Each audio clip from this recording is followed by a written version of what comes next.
Welcome to Sonipat connect. Sonipat connect channel पर आपका दोबारा से हार्दिक स्वागत है। सोनीपत जिले को आरआरटीएस कॉरिडोर के माध्यम से दिल्ली से लेकर के करनाल तक विशेष रेलवे कनेक्टिविटी मिलने वाली है। ये कनेक्टिविटी आने वाले टाइम में सोनीपत में नए स्टेशनों को प्रभावित करेगी, नए 5 से 7 किलोमीटर के एरिया को प्रभावित करेगी और इन फ्यूचर एक नई रेलवे कनेक्टिविटी के माध्यम से यात्रा समय को भी घटाने का कार्य करने वाली है। सोनीपत में बनने वाले आरआरटीएस कॉरिडोर के विशेष स्टेशनों के तहत सोनीपत में कुछ स्टेशनों में बदलाव भी किए गए हैं। कुछ स्टेशनों को फ्यूचर स्टेशन, कुछ स्टेशनों को अपकमिंग और एलिवेटेड स्टेशन बनाने का भी विशेष कार्य सोनीपत के इलाकों में किया जाने वाला है। चलिए आज की वीडियो के माध्यम से दिल्ली से सोनीपत, करनाल और पानीपत के इलाकों तक जाने वाली आरआरटीएस कॉरिडोर की नई अपडेट को जानने का काम करते हैं और वर्तमान में जो स्टेशन पहले आप नेट पर सर्च करें उनके विपरीत कुछ स्टेशनों में बदलाव किए गए हैं। चलिए उस बदलाव को भी जानने का काम करते हैं। और उस बदलाव से पहले यदि अब तक आपने हमारे चैनल को सब्सक्राइब नहीं किया तो सबसे पहले आप लोगों से रिक्वेस्ट है कि हमारी वीडियो को लाइक करें, शेयर करें और साथ में हमारे चैनल को सब्सक्राइब करके बेल आइकन दबाना बिल्कुल न भूलें ताकि हमारे द्वारा दी जाने वाली हर बारीक अपडेट आपको इसी प्रकार मिलती रहे।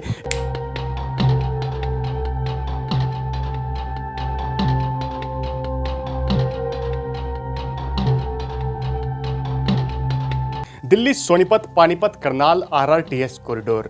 यह कॉरिडोर 135 किलोमीटर लंबा हाई स्पीड रेल कॉरिडोर है जो एक लंबी दूरी को चंद समय में तय करने वाला है। इस कॉरिडोर पर पहले जो स्टेशनों के नाम थे, अब आप इन फ्यूचर आरआरटीएस की ऑफिशियल वेबसाइट पर जाकर देखेंगे तो आपको स्टेशनों के नाम में बड़ा बदलाव नजर आएगा। यह कॉरिडोर पहले दिल्ली सोनीपत और पानीपत तक जाना था, लेकिन इन फ्यूचर इसे करनाल तक चलाने पर विचार किया गया है।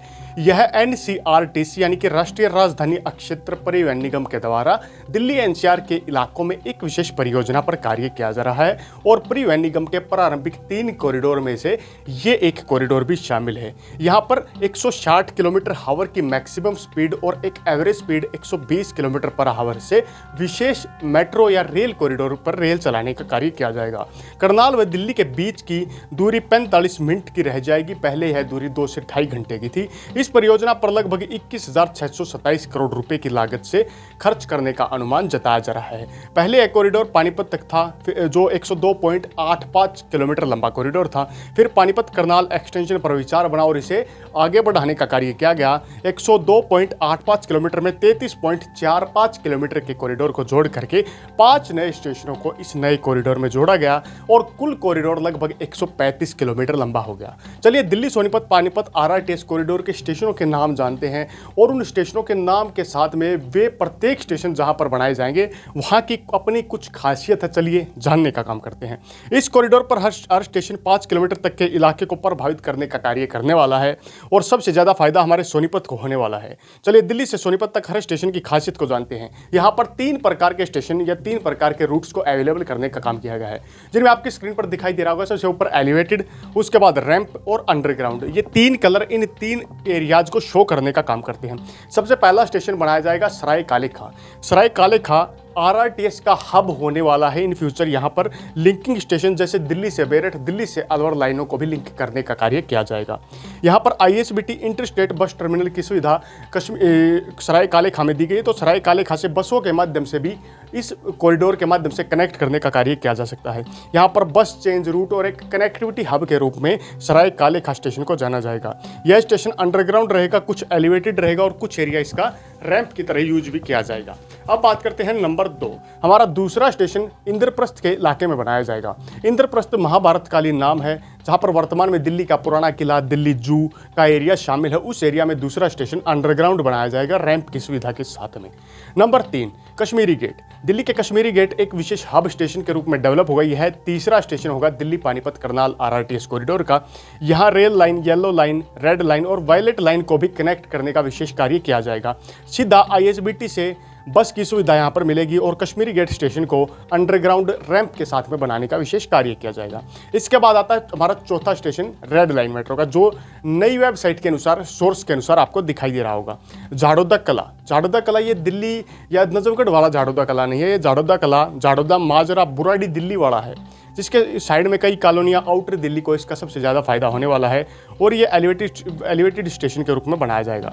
इसके बाद नंबर 5 भलसवा चौक। बलसवा चौक दिल्ली में ही एक स्टेशन का निर्माण कार्य किया जाएगा, जो दिल्ली और आसपास के लगभग 3 से 4 किलोमीटर एरिया को फायदा देगा। यमुना किनारे बलसवा डेयरी के नज़दीकी इलाके में बलसवा चौक पर नए स्टेशन का निर्माण कार्य किया जाएगा। यह 5वां स्टेशन रहने वाला है और पूरा का पूरा एलिवेटेड स्टेशन रहने वाला है।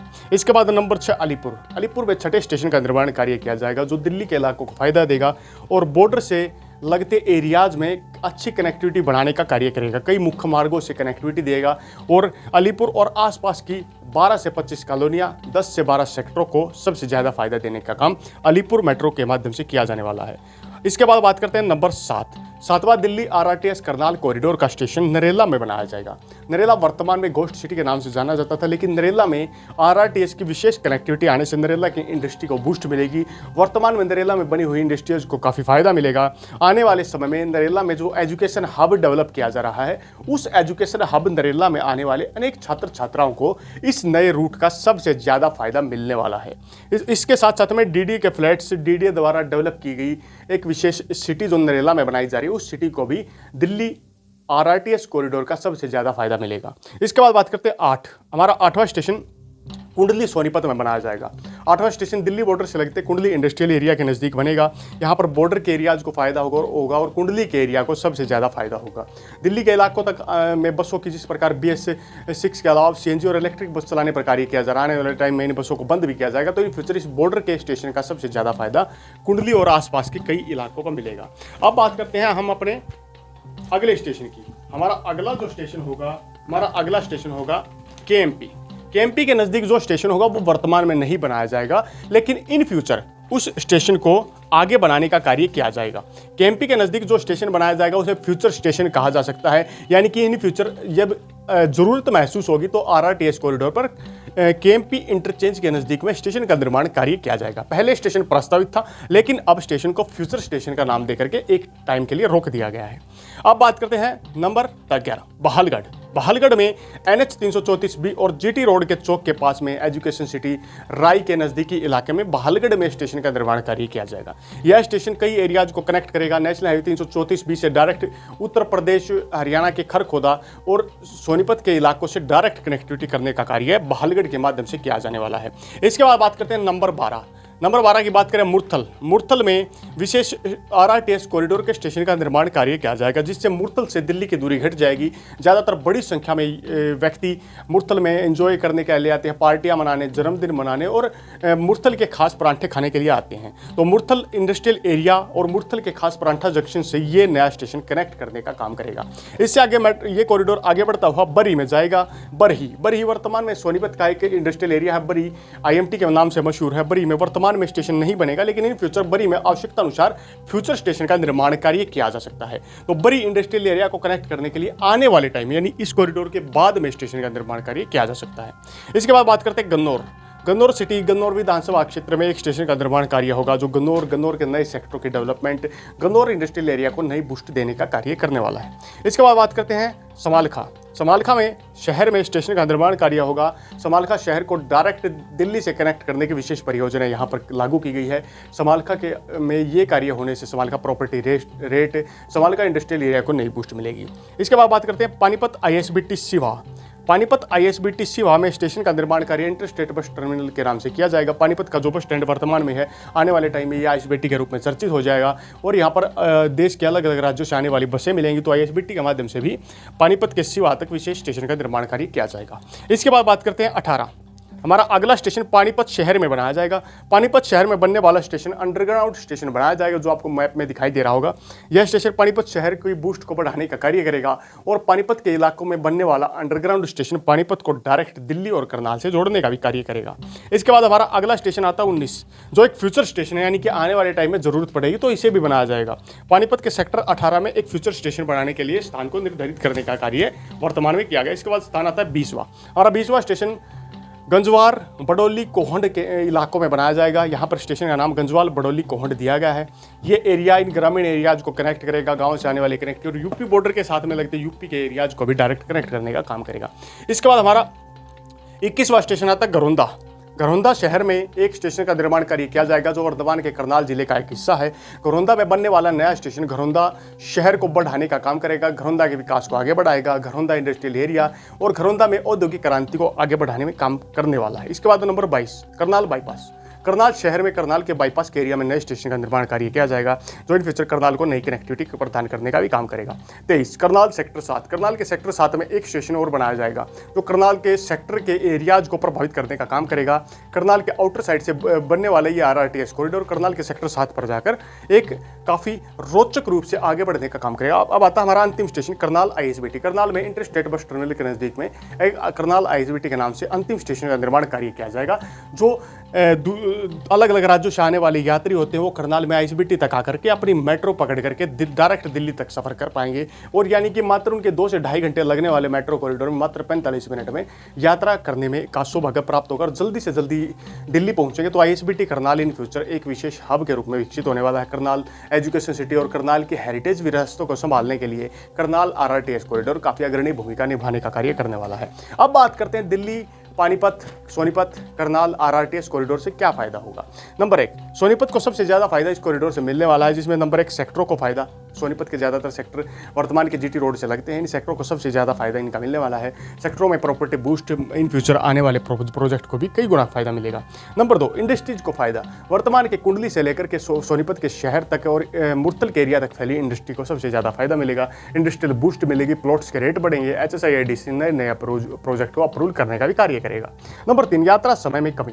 वर्तमान में सोनीपत से या आप करनाल से ही लगा लीजिए दिल्ली तक आने में लंबा समय लग जाता था, अब उस समय यात्रा को आधे से भी ज़्यादा कम किया गया है तो उससे ज़्यादा काफ़ी ज़्यादा फायदा वर्तमान के सोनीपत करनाल पानीपत के इलाकों को मिलने वाला है। अब बात करते हैं नंबर 4 सोनीपत को ग्लोबल पहचान दिलाने में RRTS कॉरिडोर ने अग्रणी भूमिका निभाई है। RRTS कॉरिडोर के बनने से सोनीपत को ग्लोबल पहचान मिलने वाले। पिछले दिनों एलोन मस्क के पिता भी सोनीपत के इलाकों में विजिट करके गए थे तो इन फ्यूचर सोनीपत को नई पहचान दिलाने में RRTS कॉरिडोर भी अपनी अग्रणी भूमिका निभाने का कार्य करने वाला है।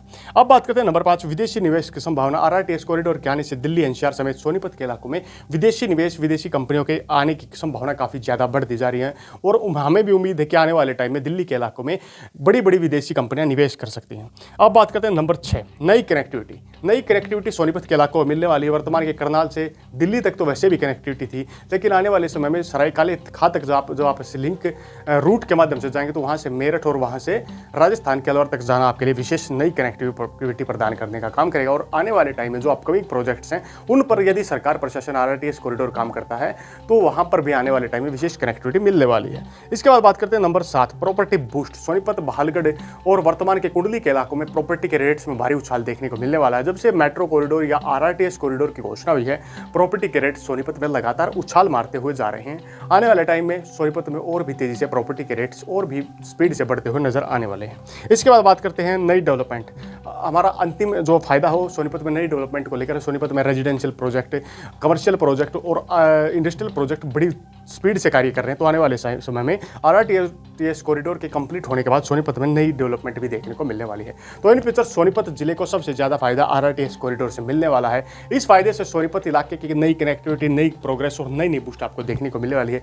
चलिए यदि आपको वीडियो अच्छी लगी तो वीडियो को लाइक करें, हमारे नए चैनल सोनीपत कनेक्ट को सब्सक्राइब करने का काम जरूर करें। इसी के साथ अगली वीडियो तक आप लोगों से विदा लेते हैं, तब तक के लिए जय हिंद जय भारत।